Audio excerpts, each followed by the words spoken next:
Hello and welcome to another episode of Virtual Legality. I'm your host, Richard Hoeg, managing member of the Hoeg Law business law firm of Northville, Michigan. And I got to tell you, when I started Virtual Legality just a little bit over 3 years ago, I didn't anticipate this much tumult in the industry. When I wanted to talk about business and law of video games, I thought we'd be talking about contract terms, terms of service, website terms, not seemingly every major publisher, every major console creator and provider getting in on what can only be described as an acquisition war at this point in time, culminating, as of yet, in one of the biggest news items in video game history. Activision Blizzard has entered into an acquisition document with who else? Who's even got the money for it? But Microsoft. This was brought to my attention by really hundreds of you in emails and tweets and social media notes with the following tweet from Xbox. Today is a historic moment. We are excited to announce that the world-renowned franchises and talented people at Activision Blizzard will be joining Team Xbox. Full announcement details here. We will, of course, be looking at that link in just a moment, but it is worthwhile to note that this is a big freaking deal. This is Call of Duty. This is World of Warcraft. This is, and I think some people skip it, Candy Crush and King, which is not a small part of the mobile gaming community. And if you've been following Virtual Legality for the last little while, you know that mobile is one of the drivers of investor demands, investors' interest, and we saw that very recently with Take-Two purchasing Zynga, primarily for its mobile platform and mobile name. So King is not a small part of this acquisition, even though a number of you want to know more about this because, of course, the premium titles, the console titles, what the core gamers, as usually described, want out of an Xbox or a PlayStation or Activision or a Game Pass. And so, with all that being said, let's take a look at what Microsoft linked to gamers, first and foremost, which doesn't include the business terms, doesn't include what is actually a fairly significant reorganization behind the scenes at Xbox to go along with this announcement, but instead talks about why gamers should be excited. Welcoming the incredible teams and legendary franchises of Activision Blizzard to Microsoft Gaming.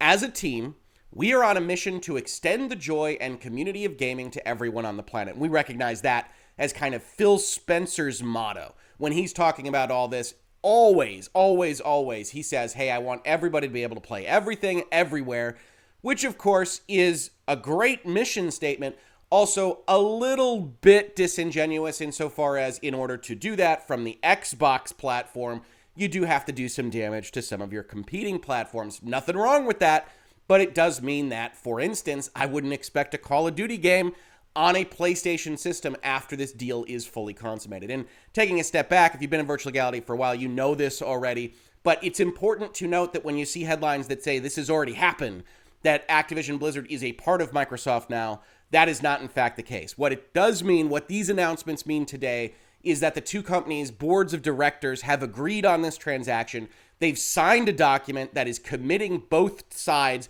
to do the transaction, but there are still a number of steps to follow. Shareholder approvals to gather, regulatory approvals, which we'll be talking about in the back half of this video, to get from the United States, from places like the EU, where they might have a little bit more trouble than even here. And so we're not looking at a transaction that is complete. It will probably take some time. When they announced the acquisition of Bethesda, I believe they announced it in the fall. It got consummated the next spring. This one might take longer. This is a deal that is a multiple of the size of Microsoft's acquisition of Bethesda, and why so many people ask me antitrust questions all of a sudden. Questions that don't have definitive answers I will spoil for you right now, but that we can talk about at length at the back end of this video.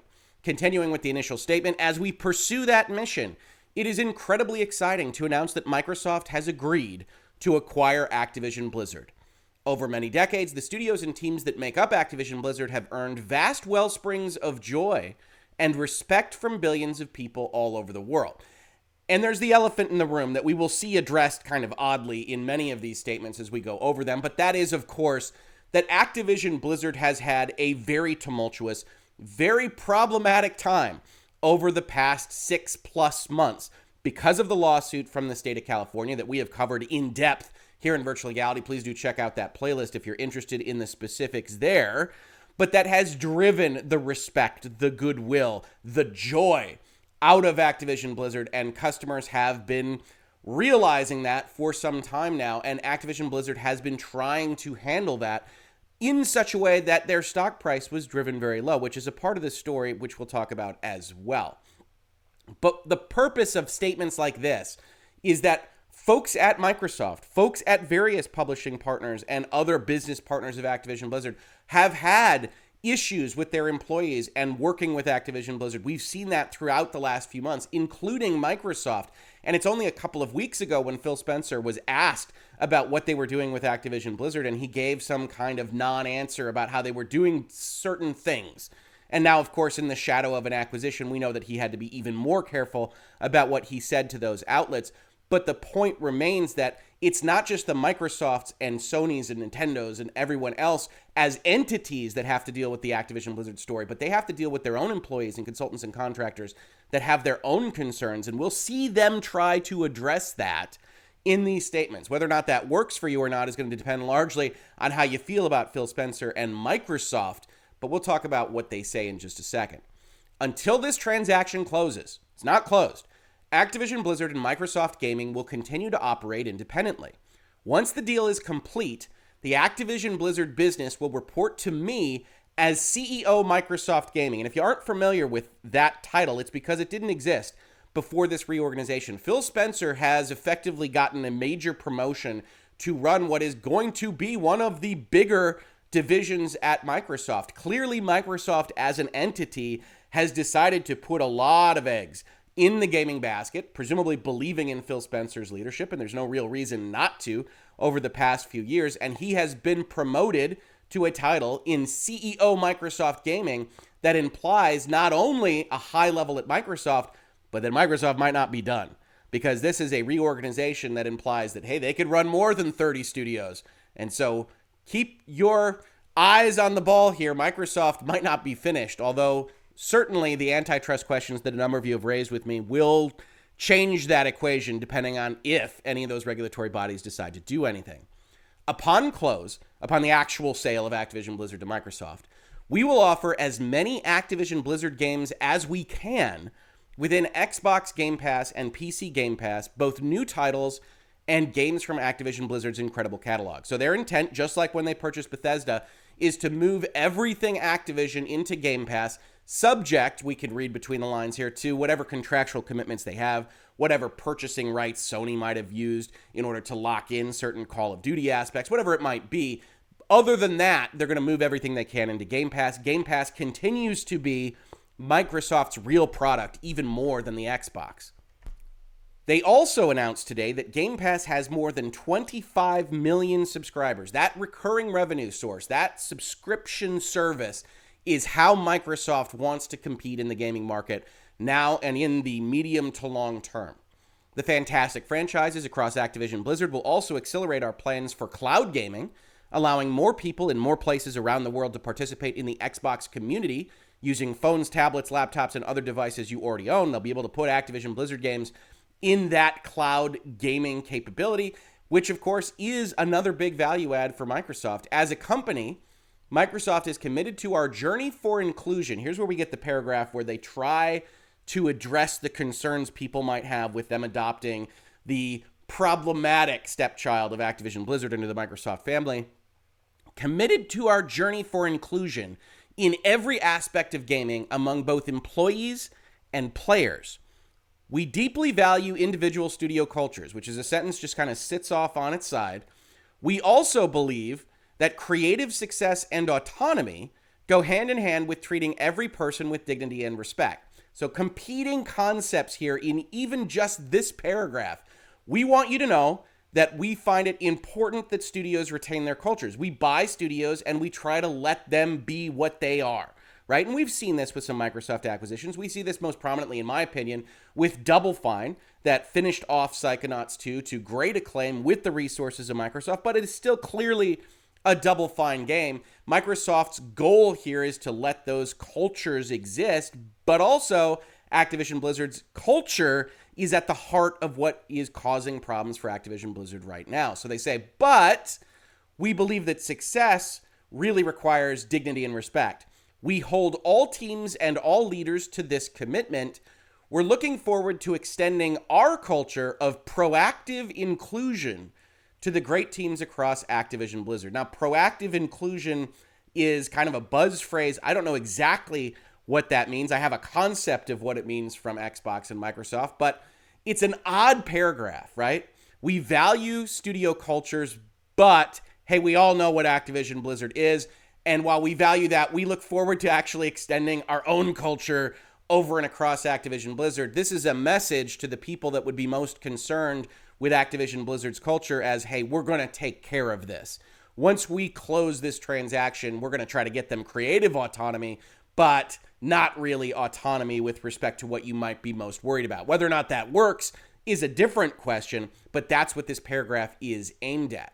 Then we get the gaming leadership team. You get kind of movements around here. I think there's another announcement that we'll talk about that moved the marketing folks around a little bit, but Phil Spencer here sits at the top of what is essentially a reorganized gaming committee at Xbox, and that's a big deal. Now, what you don't see in this announcement, despite the tweet telling us that all the details are here, is the details of the business dealings here. What is the price? How is this going to be done? Bethesda was purchased for all cash. Are you really going to purchase Activision for all cash? And shareholders and people that are selling their companies like an all cash transaction because there's limited risk there. They know exactly what the value of what they are getting is, and Microsoft did that for Bethesda, but Activision Blizzard is a lot bigger. So that was the question I had, and so we turned to the actual news articles from Microsoft. That gives us a few bits of those business dealings.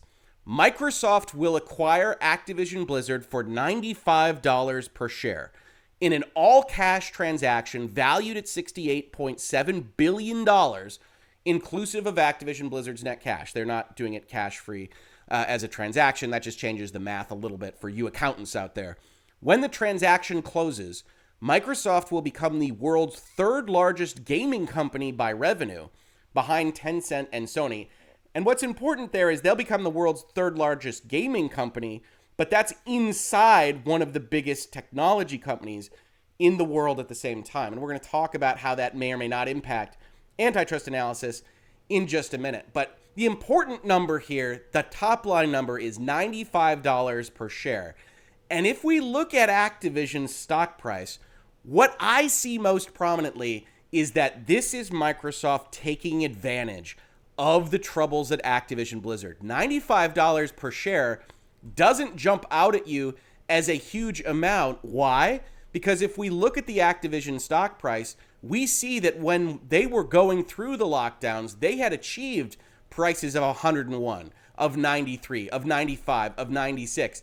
This is effectively Microsoft purchasing Activision Blizzard at market value as if this cultural problem didn't happen.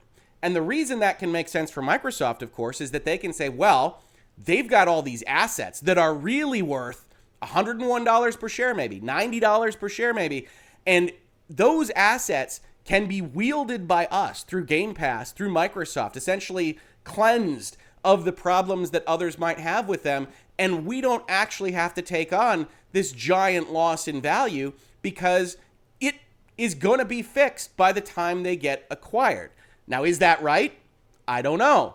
But that's what I see here is effectively Microsoft getting to purchase a company like Activision Blizzard at a bare minimum premium. It looks like a lot, right, when we actually look at the announcement because the current price of the shares is somewhere in the mid-60s, right? 64, 64, 64. Then it pops up, as it does, as we talked about in the Zynga acquisition. This is investors saying, well, if they're going to buy it for $95 a share, then it's worth a lot more than 60. You can see here investors are pricing in whether or not they think it's actually going to get sold. I would argue here what you're seeing in this kind of decline is investors reflecting on the fact of whether or not they think the FTC, the DOJ, the EU is actually going to allow this transaction. So the reason you don't see this at $95 and instead you see it right now at $83 is that discount of whether or not this transaction is actually going to happen. Because if you were certain that it was going to happen, then these shares are worth $95 as of right now. But this is a discount for, hey, maybe it doesn't happen. Either way, what you see here is a very aggressive Microsoft taking advantage of a company in turmoil. And I say taking advantage not to have any negative connotation attached to that. This is just business. But taking advantage of that turmoil to buy them at what amounts to a very limited premium, even though it looks like a more significant premium as of today's day and date. Bobby Kotick, which a number of you asked me about as well, will continue to serve as CEO of Activision Blizzard, and that's going to raise some eyebrows in a whole number of quarters. And he and his team will maintain their focus on driving efforts to further strengthen the company's culture and accelerate business growth. Now, behind the scenes here, there's a couple of things happening, right? We've covered Activision Blizzard with dozens of videos here in Virtual Legality. One of the things we do know is that Bobby Kotick is a strong CEO that controlled various aspects of his board. The board immediately backed him up when people were calling for his resignation. And I would argue that the board of Activision Blizzard was not going to enter into a deal of this type without some assurances for Bobby. That's the kind of control that he had over the company. And so Bobby Kotick will remain as CEO, reporting to Phil Spencer. But whether or not that's a permanent state of affairs or has already been negotiated as a landing pathway for Bobby Kotick is an open question. And that's not one that they would announce to us here, but very often when you have acquisitions, when you have mergers, you have CEOs and founders, and this is effectively a founder-led company, even though Bobby wasn't the original founder of Activision Blizzard.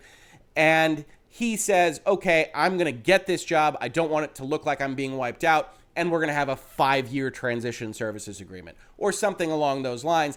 Whereas once this is all set, Bobby Kotick probably isn't adding a ton of value to this deal for Microsoft. He's in fact something of a roadblock to it, effectively with PR problems, et cetera, but this deal wouldn't get done without this kind of paragraph. So they agree to operate under Phil Spencer, they agree to operate under Microsoft, and what happens to Bobby in the long term will be a part of this story. Then we get some quotes. Gaming is the most dynamic and exciting category in entertainment across all platforms today and will play a key role in the development of metaverse platforms, said Satya Nadella, chairman and CEO of Microsoft. We're investing deeply in world-class content, community in the cloud to usher in a new era of gaming that puts players and creators first and makes gaming safe, inclusive, and accessible to all. That gets referenced in almost every quote because of the troubles at Activision Blizzard. Now, you do see that reference to metaverse. I would argue that Activision Blizzard isn't adding much to a metaverse concept, at least as we know it right now, but that metaverse is a word that investors like to hear right this second. Whether or not it works out in the long term, it's a word that investors want to know that technology companies are contemplating and thinking about and potentially making plans for. So you do see it referenced in these kinds of capacities. I don't think that means that you need to worry about anything specific with this transaction resulting in more metaverse problems at Microsoft or anywhere else. Players everywhere love Activision Blizzard games, and we believe the creative teams have their best work in front of them, said Phil Spencer. This is a very carefully crafted quote. You'll note that it's not players everywhere love Activision Blizzard, it's that they love their games. And that can be true. Certainly a lot of people like Call of Duty, a lot of people like Diablo and Overwatch. Together, we will build a future where people can play the games they want virtually anywhere they want. And now we have Bobby Kotick. For more than 30 years, our incredibly talented teams have created some of the most successful games. The combination of Activision Blizzard's world-class talent and extraordinary franchises with Microsoft's technology, distribution, access to talent, ambitious vision, and shared commitment to gaming and inclusion will help ensure our continued success in an increasingly competitive industry. Now, whether or not it's increasingly competitive is going to be the story of whether this transaction is allowed to proceed. We'll get to that. I know I've promised it a number of times, but you can see Bobby Kotick himself effectively saying, hey, Microsoft's got a lot of money. They've got a lot of access to talent. I'm going to mention inclusion because that's a requirement of all these quotes. And effectively, Activision Blizzard is getting out of the business and giving it all to Microsoft. Mobile is the largest segment in gaming, this press release says. Through great teams and great technology, Microsoft and Activision Blizzard will empower players to enjoy the most immersive franchises like Halo and Warcraft virtually anywhere they want. And with games like Candy Crush, Activision Blizzard's mobile business represents a significant presence and opportunity for Microsoft in this fast-growing segment. So yeah, we can take Activision Blizzard stuff, we can put it in our cloud gaming, we can put it on Game Pass. That's a big deal to us. But don't forget, Candy Crush and mobile, and Microsoft hasn't had that large of a presence, as they will when this deal is finally closed. The acquisition also bolsters Microsoft's Game Pass portfolio with plans to launch Activision Blizzard games into Game Pass. And upon closing, Microsoft will have 30 internal game development studios along with additional publishing and esports production capabilities. The transaction is subject to customary closing conditions. There's always a whole host of conditions and third-party signatures that you need to gather, etc., and completion of regulatory review and Activision Blizzard's shareholder approval. The deal is expected to close in fiscal year 2023, so a little ways out, and the transaction has been approved by the boards of directors of both Microsoft and Activision Blizzard. So the deal's not done. It's for about $70 billion being purchased at roughly the market capitalization that Activision Blizzard had before the troubles of the California and other lawsuits. And Microsoft intends to put it all on Game Pass and to take advantage of the mobile platform that they have gained through the acquisition of King. That's exactly what you see the CEO basically tell investors. Here's Satya Nadella's email, to employees, not to their investors. I'm thrilled to share this morning that we announced an agreement to acquire Activision Blizzard in an all-cash transaction valued at $68.7 billion. This agreement is a testament to the impact our gaming team has delivered, and I am deeply grateful for their hard work and commitment. Over the past few years, we've expanded our content pipeline and have become leaders in game subscriptions as well as cloud gaming. And this holiday, it was especially gratifying to see the response from fans and read the great reviews of our new first-party titles, Halo and Forza. Effective today, Phil Spencer will become CEO Microsoft Gaming.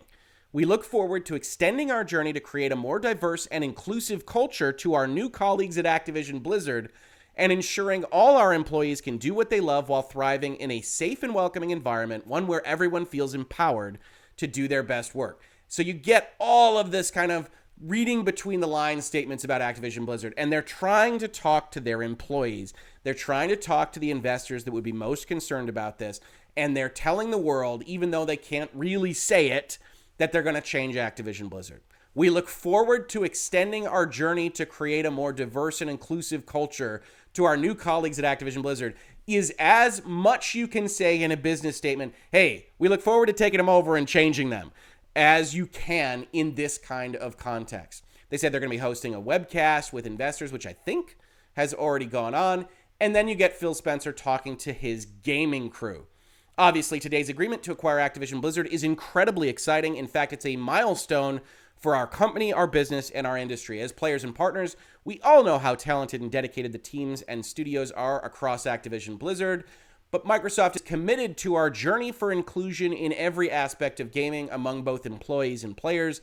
We deeply value individual studio cultures, which we saw in the earlier statement.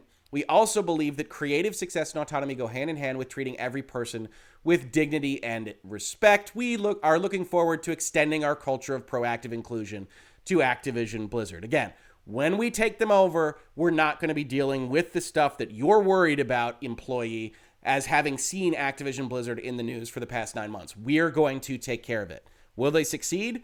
That's an open question. But they're telling their people that they have a plan to change the culture at Activision Blizzard. We expect this acquisition to close in fiscal year 23, pending regulatory approvals. We're going to get to that in just a minute. As Satya mentioned, I am now CEO Microsoft Gaming. This change is a reflection of the incredible work each of you are doing to create the best entertainment ecosystem anywhere. As a leadership team, we know how much exciting but difficult work we have ahead of us, so it's crucial that we operate as a single unified team, that gaming is getting its own piece of geography within Microsoft. To that end, I'm excited to announce effective today that our CMO, Marketing Operating Officer of Gaming, and his marketing team will move to report directly to me. They're consolidating gaming resources because this is a big deal to Microsoft. Now, amidst all of that, we're talking about a $70 billion acquisition, not a $7.5 billion one, as was the case with Bethesda. So a number of ears perked up, a number of eyebrows were raised because, hey, we live in an era of acquisition and consolidation within the video game industry. Microsoft buys Bethesda. Take-Two buys Zynga, Sony buys Insomniac, and a lot of other littler companies, all within the lifespan of Virtual Legality, which is only 3 years old or so. This has been a major upturn, a major bit of upheaval in the video game industry, and so it makes sense for people to ask the question, hey, are any regulatory authorities going to get involved? We see it in the news. In fact, we see it very recently. We see that the FTC is moving against Facebook for acquisitions that they made almost a decade ago with respect to purchases of Instagram and WhatsApp. That the FTC says, hey, those were monopoly purchases designed to kill rival competitors before they could become significant competitors to Facebook. And we think we should be able to unwind that transaction long after it happened. Here in 2022, we see an administration in the United States, at both the Department of Justice and the executive branch levels, President Biden's administration, more keen to potentially use antitrust rules to stop mergers, to stop things that they see as illegal restraints of trade that harm competition. So it's important to understand what this process looks like in the United States. Now, I will say, I'm not a European Union lawyer. I will tell you that the European Union very often takes a more aggressive stance with transactions like this. And if there is going to be trouble for a potential acquisition like this one, it might well live in the European Union or another jurisdiction over the United States. But I'm a U.S. lawyer. I can talk to you about what the U.S. does. And what the U.S. does is have the Department of Justice and the Federal Trade Commission review basically every transaction over a certain size. Or as the FTC describes it, under the Hart-Scott-Rodino Act, the FTC and the Department of Justice review most of the proposed transactions that affect commerce in the United States and are over a certain size, and either agency can take legal action to block deals that it believes would, and here's the big quote, substantially lessen competition. Although there are some exemptions, for the most part, current law requires companies to report any deal that is valued at more than 92 million. Not billion, 92 million. So the FTC and the Department of Justice take an interest in any deal that's about $100 million or more. After the companies report a proposed deal to one of these agencies, the agencies will do a preliminary review to determine whether it raises any antitrust concerns that warrant closer examination. And we'll look in a second about exactly what that means. During that preliminary review, the parties must wait 30 days before closing their deal. Based on what the agency finds, it can do one of three things. It can terminate the waiting period and allow the parties to consummate their transaction, effectively give them the green light. 2, they can let the waiting period expire, which allows the parties to consummate the transaction. Or 3, if the initial review has raised competition issues, the agency may extend the review and ask the parties to turn over more information. And all of this lives in the statute with the notion of lessening competition, right? The Clayton Act, which we've referenced before in Virtual Legality, says effectively that no person engaged in commerce shall acquire the stock or other share capital of another person also engaged in commerce where the effect of that acquisition may be to substantially lessen competition or tend to create a monopoly. So these two agencies are part of this review process based on the premise that, hey, some mergers might result in substantially lessened competition. And if we want to take a closer look, we'll ask for more information. If a second request is issued, the companies must provide that information. Once the parties have certified that they have complied with the request, which can take some time, the investigating agency has 30 days from the completion of the information filing to complete its review and take action if necessary, which can mean to close the investigation, enter into a settlement with the company, some kind of document that says, okay, you can do this transaction, but you have to get rid of, just pulling things out of the air, King. We're worried about you owning King for some reason. You have to divest of that in order to purchase the rest of Activision. That is very unlikely to happen because of Microsoft's position in the mobile market, but that's the kind of thing that you can enter into in a settlement document. Or the FTC or the DOJ can take legal action in federal district court or through the FTC's administrative process to block the deal. Or as we see with respect to things like Facebook, to actually unwind a deal that went through this process and the FTC and the DOJ didn't stop. And that's one of the issues with this kind of action that we are currently seeing, that they're trying to unwind deals that went through a review process, but this isn't an approval process. As you can see from all of these kinds of references, effectively, the period ends or they allow you to consummate the transaction. Nobody at the FTC or the DOJ is saying this is fine. They're just allowing it to go through, which allows them the ability 10 years hence to say, actually, we think that was a potential problem. And I don't think that's a great thing for business transactions on the whole, but that's the way the FTC and the DOJ are operating right now. Now, you might also look at this and say, Rick, I don't feel like I have a greater handle on when a deal will be blocked just because you have the, quote, substantially lessened competition. And I would say to you, I don't blame you. That's why the FTC and the DOJ have long documents called guidelines, here the horizontal merger guidelines, that talk about what they might otherwise be looking at in this context. And we're going to take a few quotes from here just so that you can get a feel about it. And then I'm going to give you the conclusion where I say, hey, I'm not sure that the United States is actually going to move against this deal. So how do these guidelines work? They say these guidelines outline the principal analytical techniques, practices, and the enforcement policy of the Department of Justice and Federal Trade Commission with respect to mergers and acquisitions involving actual or potential competitors under the federal antitrust laws. The agencies seek to identify and challenge competitively harmful mergers while avoiding unnecessary interference with mergers that are either competitively beneficial or neutral. Most merger analysis is necessarily predictive, requiring an assessment of what will likely happen if a merger proceeds as compared to what will likely happen if it does not. In other words, this particular area of law is effectively asking these two agencies to guess, based on historical precedent, based on analytics, based on data that they can gather, but to guess what the effect overall will be on competition for a merger that in general hasn't happened yet.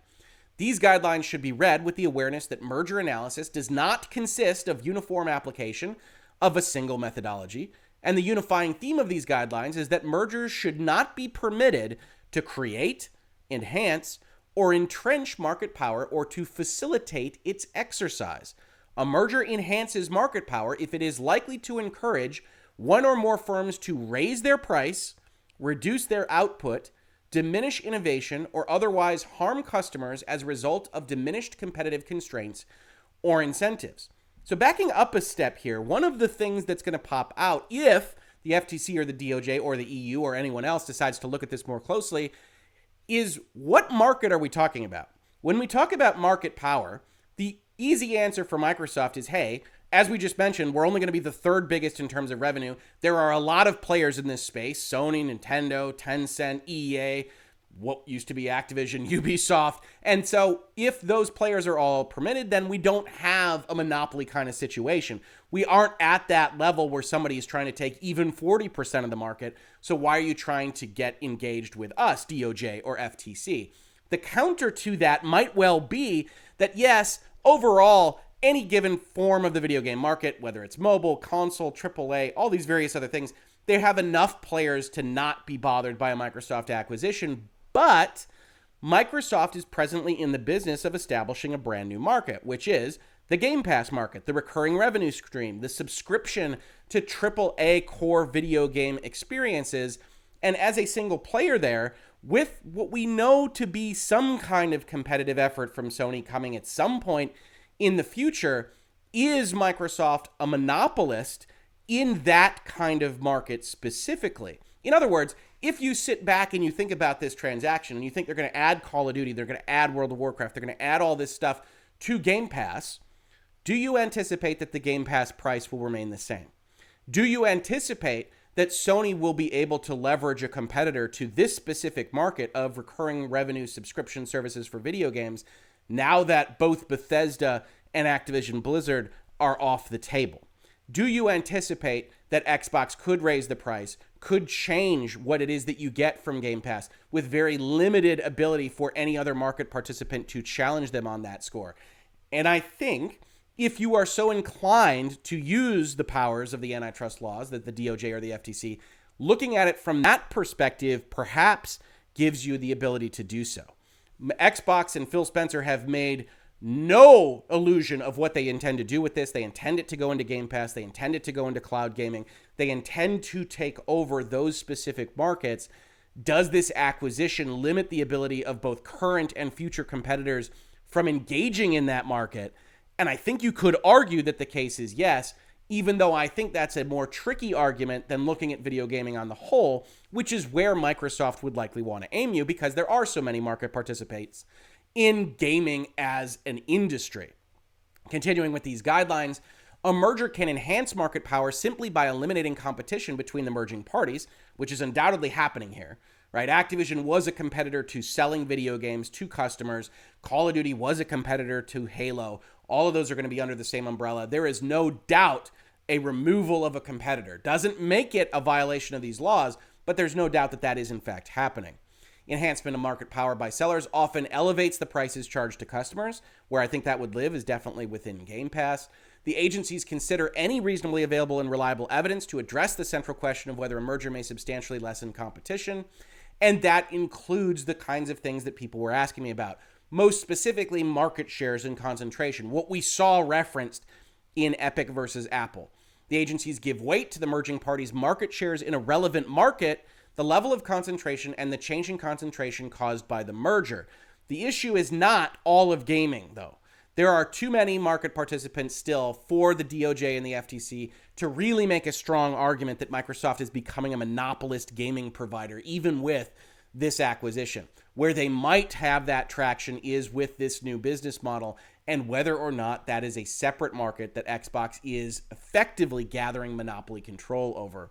The agencies also consider whether the merging firms have been or likely will become, absent the merger, substantial head-to-head competitors. Activision Blizzard was never really on the size or scope of Microsoft, but they were definitely competing for those gamer dollars. And the agencies typically obtain substantial information from merger parties themselves. Explicit or implicit evidence that the merging parties intend to raise prices, reduce output or capacity, reduce product quality or variety, withdraw products or delay their introduction, or curtail research and development efforts after the merger, or explicit or implicit evidence that the ability to engage in such conduct motivated the merger, can be highly informative in evaluating the likely effects of a merger. Likewise, the agencies look for reliable evidence that the merger is likely to result in efficiencies on the other side, right? Part of this argument is also, hey, yes, we're going to lose a competitor, but Microsoft has a lot of resources. Microsoft has done well with these parties. Game Pass is a product that doesn't exist if Microsoft can't gather these resources. And maybe, even if they are in total control of that, Microsoft is still doing something that advantages consumers in the video game industry on the whole. That said, if the FTC or the DOJ decides to take a second look at all of this, they're going to be looking potentially at the emails that were engaged in between these parties. They're going to be looking at, hey, did you ever say this will allow us to jack up the price of Game Pass? Or this will allow us to position Call of Duty away from Halo and make it so that we can manage to get more profits by withdrawing products from the marketplace and otherwise making customers have to pay the price for this acquisition. In any of those cases, the FTC or the DOJ might decide to cause problems for the transaction. Also, these agencies look at what customers have to say. The conclusions of well-informed and sophisticated customers on the likely impact of the merger itself can also help the agencies investigate competitive effects, because customers typically feel the consequences of both competitively beneficial and competitively harmful mergers. In evaluating such evidence, the agencies are mindful that customers may oppose or favor a merger for reasons unrelated to the antitrust issues raised by that merger. Now, this wasn't written for this purpose, but I can't help but read this as, sure, some customers might like it. They might have good antitrust complaints, but also we got to watch out for those console warriors who are just really gung-ho about Xbox buying things or really hate it when Sony loses things. And so we understand that customers maybe aren't the most unbiased sources of information for these questions. And this goes on for pages and pages and pages. And I will, of course, link this in the description of the video. You can check out these horizontal merger guidelines to your heart's content. The takeaway here is that antitrust continues to be a very amorphous bit of law. So this is a big deal. I strongly suspect the FTC and the DOJ will take a closer look at it just due to its size and prominence. But I would actually be surprised if the U.S. agencies decided to move against it with anything but maybe a bit of a hand wave settlement that requires certain divestiture or something along those lines.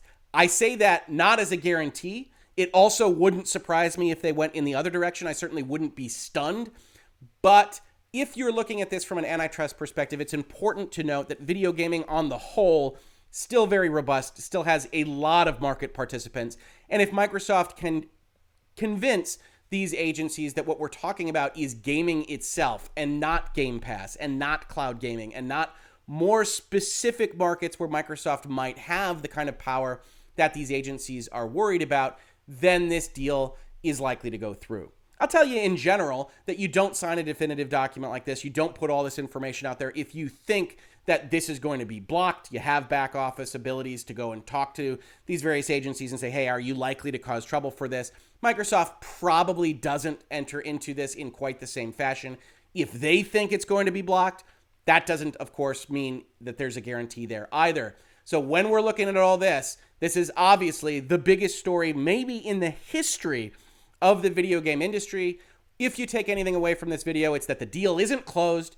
The deal still has to go through some regulatory approvals that aren't guarantees and that are really living in the minds of various agency members as to whether or not they want to cause trouble for this transaction. But it certainly is indicative of Microsoft, the 3,000-pound gorilla in the room, taking gaming even more seriously in 2022 than they did when they spent $7.5 billion last year. So Microsoft continues to be a very big story here. Activision Blizzard continues to be a story of their own. And the California lawsuit doesn't go away. It just means that Microsoft believes they can fix Activision Blizzard. Whether or not you agree with them, well, that's going to be up to you. Leave a comment to this video about how you think this is going to go. Otherwise, if you enjoy conversations about the business and law of video games, God knows we've had enough of them, and looks like we'll continue to have more. Please consider supporting the channel at Patreon. We've got other ways to support us listed below. Otherwise, just subscribing, telling your friends, sharing these videos, contacting me, as so many of you did this morning. When you see a story that you want me to cover, every little bit helps. Otherwise, if you caught this on YouTube, thank you so much for watching. And if you listen to it as a podcast, thank you so much for listening. And I will catch you on the very next episode of Virtual Legality. Virtual Legality is a YouTube video series with audio podcast versions presented as commentary and for education and entertainment purposes only. It does not constitute legal advice and does not create an attorney-client relationship. If you have legal questions about the topics discussed, please consult your own legal counsel.